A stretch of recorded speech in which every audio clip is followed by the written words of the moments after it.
Today's video, UK versus US healthcare, my experience. We are Lisa and Greg, an American couple living abroad in Spain. If you are curious about the crazy, funny, and surprising differences between the US and Europe, you came to the right place. We are on our way to 10,000 subscribers, so go ahead and hit the subscribe button so you can be one of the few that's coming along with us for the ride. All right, this is She's Diabetic. And that's the channel's called that. Yeah, it's called okay. that. Yeah. I was like, why are you saying that part? Lisa will include a link in the description so you can go and show her some love. And we'll see about we can get her up to 40,000 subscribers. Yeah. All right. Yeah. And then I know the UK healthcare system is called NHS. I have no idea what that stands for. Oh, okay. But I didn't know that. All I know, it's better than in the United States. All right. What I know. That's what you know. All right. Let's see what we got here. Some of you may know I spent most of my adult life in the UK. So some of you may know I spent most of my adult life in the UK, and I'm a British citizen. So I really only had experience with the NHS in terms of my adult interaction with taking care of my health. And a lot of you guys have asked, what has it been like, that transition? And well, hard. First of all, the big difference, you come to the end of your appointment or your blood test or even before these items, and it's money, please. Right. Yeah. You better have some money. And that may sound obvious, but it is so much more pervasive than just the act of handing over a credit card or paying your insurance bill every month. You feel like the healthcare here is a class system. And I think that's simply... She must be in America. I know. I'm trying to figure out. I was literally just trying to figure out where she I think she's saying is. Yeah. Yeah, because she's saying it's a class system. So, which I totally agree. I used to sell Medicare, which is health insurance to people that are over 65 and older. And I talk to people all the time. They when I was picking a doctor for them, they were like, no, I can't go to that doctor because I owe that doctor money. Oh. And so they would they wouldn't know who to go to. They wouldn't go to a doctor. It was just a mess because it was all, and it wasn't a lot of money, but they don't have a lot of money. Right. Yeah. Oh my goodness. Simply because it is. Like you go through these different insurance packages and like maybe they're like bronze, silver, gold, platinum. That's literally how you can filter them on the side of the screen. Wow. And I mean, yes, they're signifiers to denote how much coverage you're going to have or your, I don't even know, your deductible shenanigans. I can't even try to stay neutral on this subject. I think it's fucking ridiculous. I know the NHS is not perfect, and I know the UK and the NHS in general have been in and continue to be in a lot of trouble. So I'm not just sitting here being... I wonder if the NHS is like the National Health System or something. Oh, that sounds like a good possible name for it. Like, they got it all figured out and we're screwed up here. No, that's not what I'm saying. But in terms of a care for your people, all I can say is in the UK, I felt universally cared for. And here, I feel like if I have the funds to pay for care, then I'm allowed to be healthy. So easily number one, the most confusing thing has been navigating what insurance to get. Luckily, through my job, I'm self-employed, but I get insurance through my job, sort of. It is pretty much, you get this package and that's that. So I didn't really have to choose so intricately. Number two. We have, even with your company, we got to choose, and we chose the one with the higher deductible because it was less expensive. Right. And we've had bouts of in our lives where we were self-employed. And I know exactly what she's talking about because we would have to go through like einsurance.com or something, and they would have tiers of so many unbelievably tons of choices to choose from to find an insurance company. And it was always bronze, gold, platinum, and all these things. And the variations of deductibles and the variations of so many things, it was overwhelming.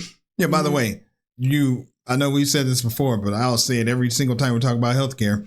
We, like you said, we had a $5,000 deductible, but we were still paying $1,000 a month. And usually the higher deductible you have, the less amount you pay per month. So without that deductible, I don't know. If we would have $1,000 deductible, it'd probably been like $2,500 a month or something. Yeah, I don't remember what it was. It's crazy. And I still had to pay $20-something thousand for a procedure that the doctor made it sound like if I don't have it, I run the risk of dying. Yeah, so, heart stuff. Yeah. So. Has been finding the right doctors. That was number 2 she's talking about right now. Oh, okay. I was like, wait, what? Yeah, hold on. I'll go back because other people might be confused. So I didn't really have to choose so intricately. Number 2 has been finding the right doctors. Your choice in doctors. In the UK, your GP pretty much does everything. They see kids, they see adults, they see asthmatics, they see people with GP, no, general practitioner, mental health conditions. That doctor has the power to treat all of those things, to prescribe you antidepressants, to prescribe you an inhaler, to treat a baby and an elderly person. And this is all I ever knew. So I had an endocrinology team and I had my GP. That was pretty much it. Every year I'd go for an eye exam where they'd screen my eyes and take scans of my retinas and all that stuff to make sure there wasn't any degradation in my eyes due to diabetes. But that was pretty much it. Here I have spent so much time registering with different doctors. So much so to the point where I finally registered with the GP, or your primary care physician as they call it here. And I was like, okay, great. I'm diabetic, so I need my insulin prescription. And she just said, oh, no. Like, I don't prescribe insulin. Absolutely not. You have to go to your endocrinologist for that. So I did have an appointment with my endocrinologist, but because he was, a good endocrinologist that had a waiting list, I couldn't see him for like 3 months. Oh, wow. So I was like, what do I do? And I was also so shocked that the primary care couldn't prescribe insulin. It was totally categorically unwilling. So that has been a big shock to me. And it's a little bit of a disaster too, because what happened with me is I went to I guess he was a cardiologist. Yeah. And he prescribed me something that took me off of the medication that I was on before. From your primary care doctor. Right. And because my primary care doctor sent me here because this was such an urgent matter, and I was like, okay. And so we ended up just keeping that medicine until we came here to Spain. And realized that you didn't need that medicine and shouldn't have been taking that medicine. Right. And but we didn't want to go back and spend more money to find out what we should do. And they, maybe you need to reevaluate your insurance. We just said at that point, let's just get to Spain. Yeah, we're out of here. Have those doctors help you because we were sick of having to go to different doctors. And she's right. When our boys were young, our oldest kept breaking things. He would do parkour and he would do all these crazy things. And you couldn't just see, it took forever. Yeah. And I remember back then it was hard for me to get off work, but I had to keep going to different doctors because each doctor did something different. Right. And it's just a waste of time, and it's just a way to probably generate more money. And out here our son, of course, like we thought he broke his ankle, but he just really sprained it. Again. Yeah. But he was skateboarding. Within, I don't know, an hour and a half, 2 hours, we went in, he saw the doctor, we had x-rays, then saw the doctor, they put a cast on it, did like everything, and didn't cost us anything except what we're paying for our insurance, which is a nominal amount, like $200 and something for 4 people. For 4 people here in Spain. So we have to get private insurance because, I don't know, we just. Well, we still have access to. You and I have access to the public insurance because I'm paying taxes. Yeah. So. To me, in that, in order to get the treatment that I need, I have to go to all these different doctors, and every doctor has somewhat of a different system.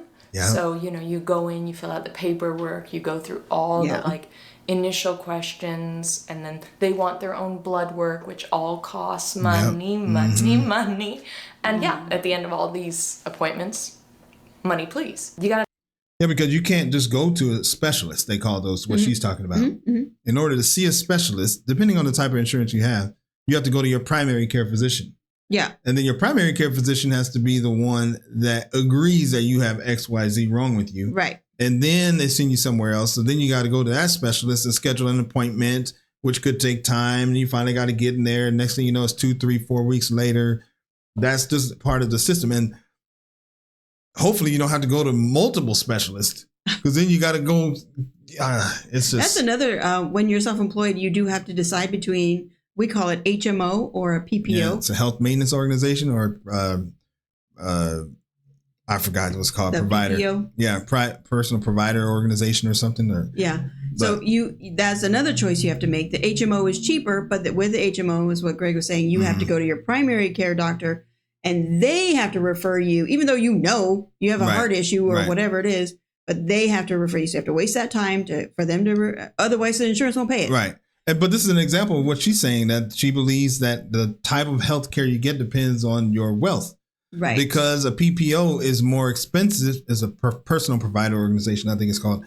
But that's more expensive. So the people with money get the better. Exactly. And that way they don't have to go and see their primary care physician. They can go straight to their specialist. Exactly. So, America is a lot of haves and have-nots. You have the money to pay for the insurance, and then you got to have the money to take time off work to go see these various different doctors, because they're different places. The transport to get there or the transit time to get there is different. It just demands so much of a person, and you have to be so organized and on top of it, which I always thought, like in the UK, if you're your own advocate, you can get the care you need. And I still believe that, but you would always be getting that through your general practitioner for the most part. Whereas in the US, I feel equally, if not more, the need to advocate for myself, because you're choosing doctors from a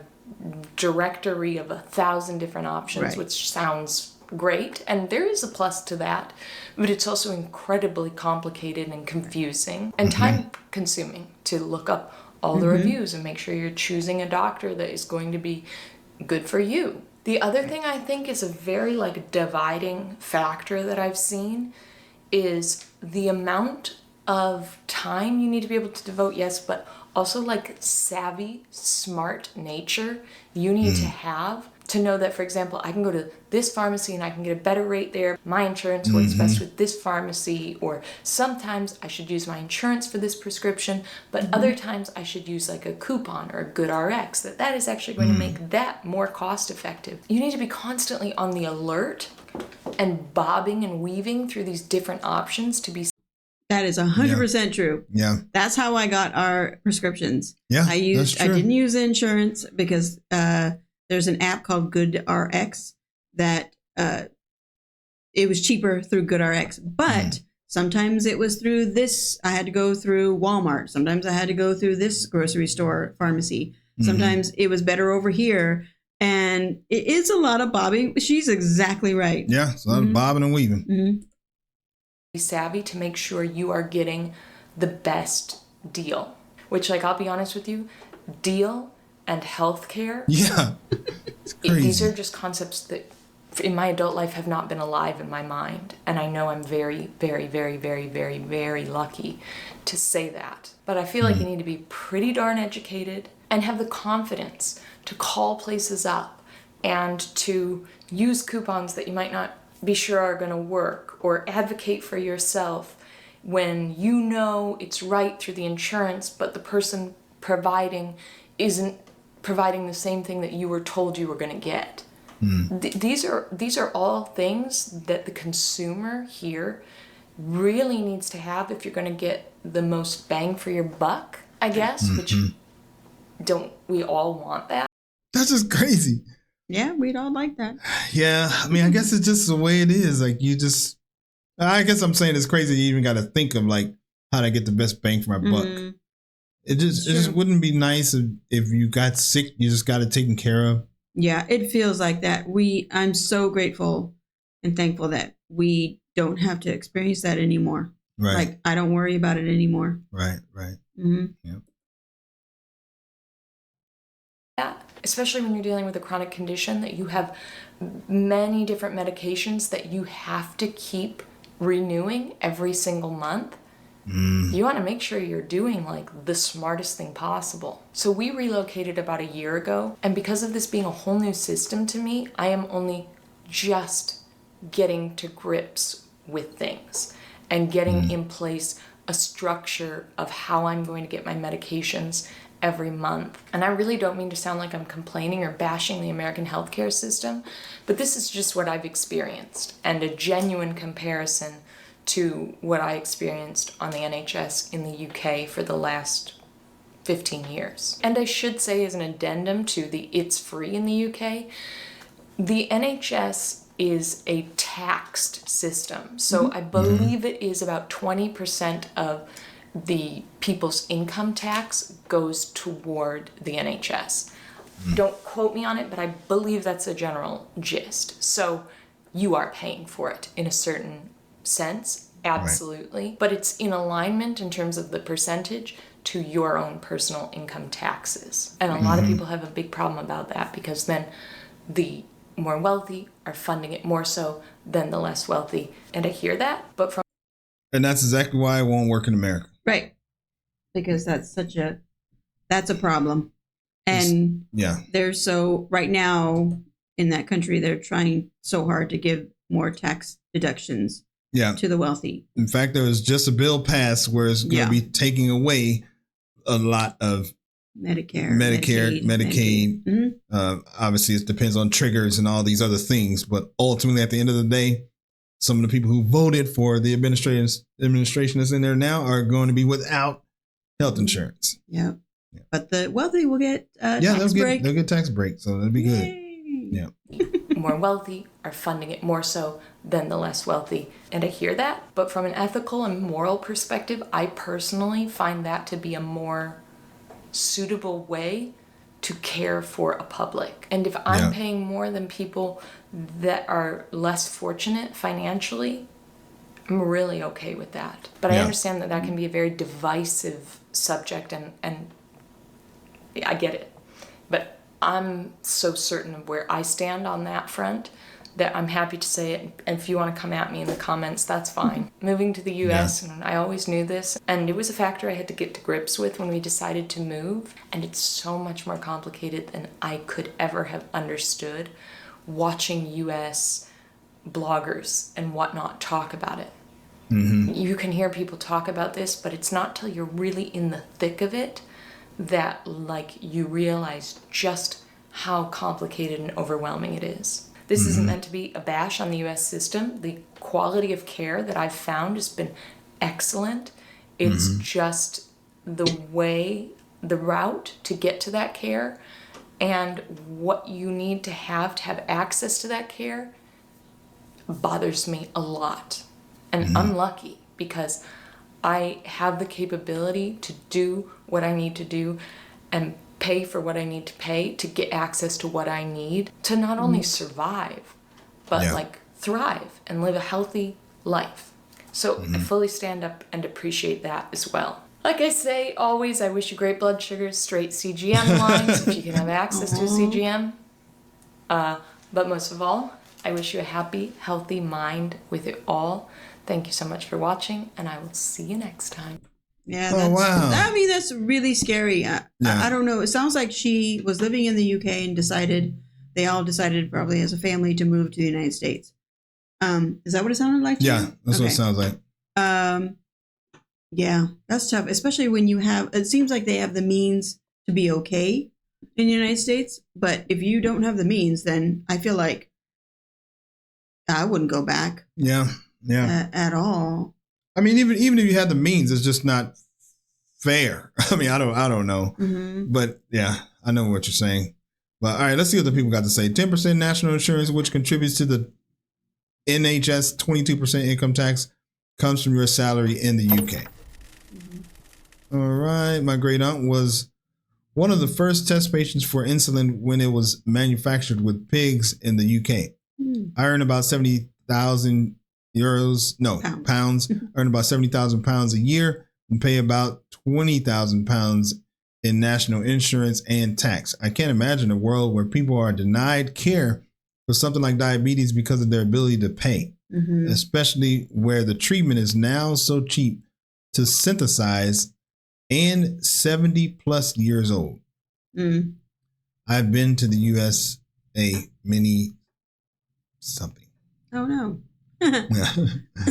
All right. As a type 1 diabetic here on the UK, I do not have to pay for my prescriptions and therefore get my insulin pens and needles, etc., free of any charges each month. Something I'm incredibly grateful for. And in America, it used to be $35. They had a $35 cap on insulin. And then the election happened and that cap changed. I know, I was talking to people that were paying $35. That's the most they had to pay.